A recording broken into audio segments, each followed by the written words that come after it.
அனைவருக்கும்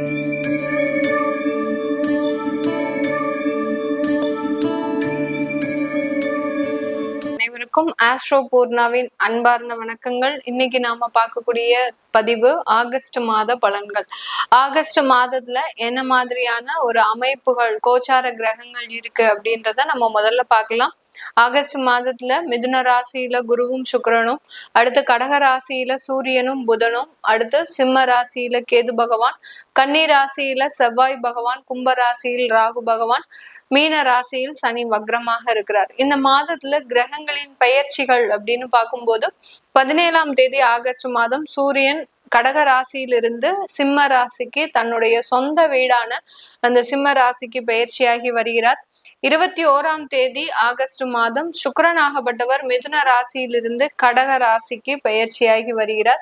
30ஆம் தேதி ஆகஸ்ட் மாதம் புதனாகப்பட்டவர் கடக ராசியிலிருந்து சிம்ம ராசிக்கு அந்த சூரியனோடு சேர்க்கை பெற்று இருக்க போறார். இதுதான் இந்த மாதத்துல இருக்கக்கூடிய கிரகங்களின் அடைவுகள். ஒவ்வொரு மாதத்திலையும் கிரகங்களின் பயிற்சிகள் பாத்தீங்கன்னா ஒரு முக்கியமான ஒரு திருப்பத்தை ஒவ்வொரு ராசி என்பவர்களுக்கும் கொடுக்கும். அந்த மாதிரியான திருப்பங்கள் என்னென்ன அப்படின்றத நம்ம இந்த பதிவுல தெளிவா பார்க்கலாம். இந்த சேனலை முதன் முறையா பாக்குறீங்க அப்படின்னா சப்ஸ்கிரைப் பண்ணிக்கோங்க, பெல் பட்டன்ல ஆல் ஆப்ஷன் சூஸ் பண்ணிக்கோங்க. ரிஷபராசி என்பர்கள் பொதுவாகவே ஒரு நல்ல ஒரு குணமுடையவர்கள்.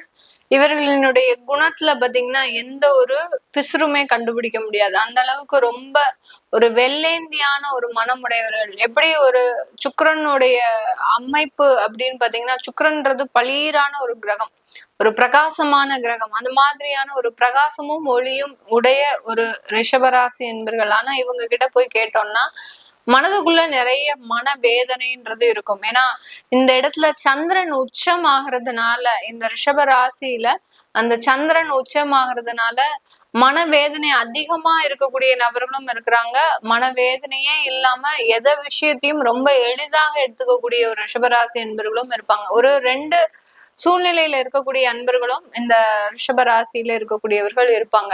அதே சமயம் அம்மா கிட்ட ரொம்ப பாசமா இருப்பாங்க. ரிஷபராசி என்பர்கள் அம்மாவினுடைய பாசத்திற்காக ஏங்குபவர்கள். ரொம்ப பெரிய அளவுக்கு ஒரு பணம் காசு வேண்டாம், என் கூட வாழ்நாள் முழுவதுமா அந்த தாயாரை வச்சு நான் பாத்துக்கணும் அப்படின்ற மாதிரியான ஒரு அமைப்பை ஏங்குபவர்கள் இந்த ரிஷபராசி என்பர்கள். நிறைய பேருக்கு இந்த பாக்கியம் கிடைக்கிறது இல்லை இந்த ரிஷபராசி என்பர்களுக்கு. ஒரு சில பேருக்கு ஒரு 100% ஒரு 40% நபர்களுக்கு தான் அந்த அம்மாவை வைத்து பாதுகாக்கக்கூடிய ஒரு அமைப்பு இருக்கு. நிறைய ரிஷபராசி என்பர்களுக்கு அந்த ஏக்கமாகவே இருக்கும். எப்போதுமே அந்த அமைப்புன்றது கிடைக்காது.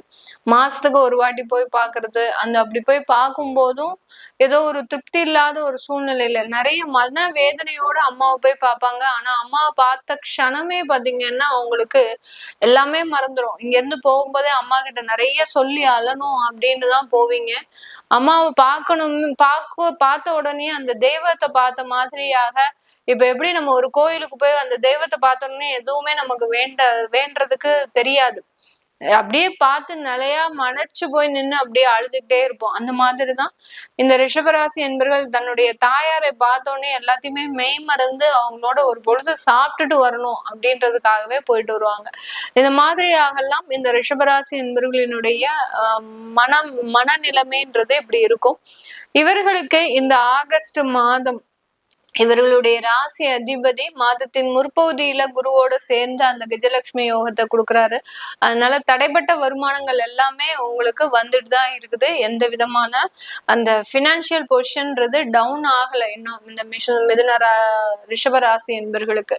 அடுத்த மாதத்தின் பிற்பகுதியில ராசி அதிபதி 3ஆம் இடத்துக்கு போகிறதுனால வெளிநாட்டு அமைப்புகள்ல கொஞ்சம் சாதகமான ஒரு சூழ்நிலை. வெளிநாட்டுல இருக்கிறவங்களுக்கு ஒரு அங்க இருக்கக்கூடிய வேலையிலையும் பொருளாதார சூழ்நிலையிலையும் அடுத்த தொழிலையும் நல்ல வளர்ச்சிகள்ன்றது கண்டிப்பா கிடைக்கும்.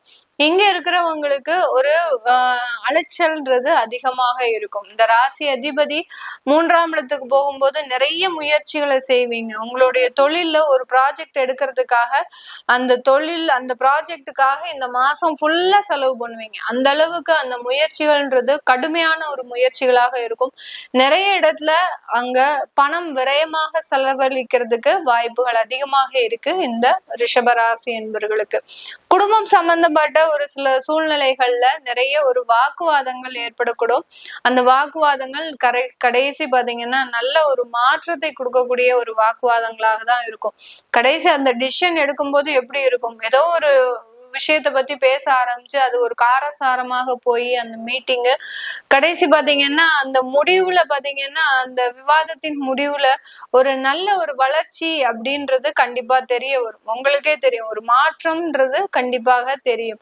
இந்த மாதிரியாக குடும்பம் சம்பந்தப்பட்ட ஒரு நல்ல விஷயங்கள் எல்லாமே கிடைக்கக்கூடிய ஒரு நேரமாக தான் இந்த ரிஷபராசி என்பவர்களுக்கு இருக்கும். குடும்பத்துல இருக்கக்கூடிய குழந்தைகள்னால சில அவமானங்களை இந்த ரிஷபராசி என்பவர்கள் கடந்த ஒரு 3-4 மாதத்துல சந்திச்சா கூட அந்த குடும்பத்துல இருக்கக்கூடிய அந்த குழந்தைகளுக்காக தன்னுடைய வாழ்க்கையை தியாகம் செய்யக்கூடிய மனநோக்கத்தில் வந்துடுறாங்க இந்த ரிஷபராசி என்பவர்கள்.